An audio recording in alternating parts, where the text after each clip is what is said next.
करता आला असं म्हणू शकतो? मला वाटतं तर उद्धव साहेब, राज साहेब, आम्ही सगळे तर बोलतच आहोत, पण अनेक आपण पाहता लोक हे देखील सांगतात ना, सोशल मीडियावर व्यक्त होतात की कोणी गेलं तिथे तर यादीत नाव नाहीये, कुठे शाई निघते, अजून काय काय केलं, कसं म्हणजे कसं चालतं? साधारणतः 1 लाखापेक्षा अधिक मतदार 1,80,000 मतदार कापलेत, हे आमच्या डेटामध्ये आले. अजून गणेश नाईकांना मतदान करण्यासाठी 1 तास फिरावं लागलं. वणवण करावी लागली. आयोगाचा हा गलथान कारभार समोर आला. वर्षानुवर्ष गणेश नाईक जिथे मतदान करतात तिथे न करता थेट वाशीला जावं लागलं त्यांना. त्यांच्यामध्ये मी 2-4 रील्स पाहिले होते त्यांचं मन व्यक्त करत असताना, आणि मला खात्री आहे की त्यांच्या मनात आहे ते करून दाखवतील.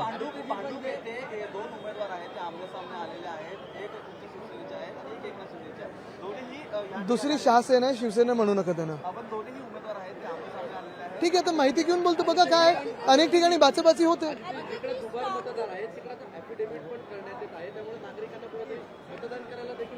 उशीर होतच, आणि हे मी पहिल्यापासून बोलत आहे. आपल्याला आठवत असेल, हे हमीपत्र जे आहे ते पहिल्यांदा आले, आणि आम्ही प्रेस कॉन्फरन्समध्ये तेच बोललेलो की हमीपत्र भरायला किती वेळ लागणार आहे. काही काही ठिकाणी ओपन करतायत, हे पण दिसतं सगळीकडे. म्हणजे एकंदर निवडणूक ही त्यांनी क्लास मॉनिटरची निवडणूक असेल असं घेण्याचा प्रयत्न केला. आता मला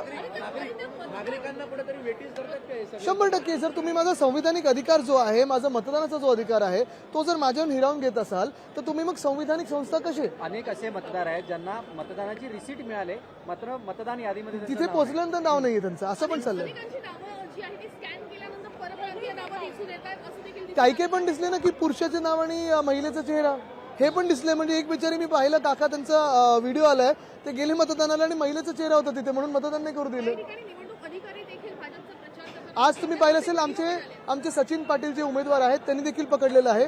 मतदान अधिकारी यांच्या फोनवर भाजपचे ॲप आणि ते मदत करत होते. शिवसेनेचं हिंदू कार्ड आहे, ते फक्त आम्ही कार्ड नाही, आम्ही मुंबईकर आहोत. जय महाराष्ट्र. उद्धव ठाकरेंनी मतदारांना आवाहन केलेलं आहे, मात्र निवडणूक प्रक्रियेवर देखील संशय व्यक्त केला.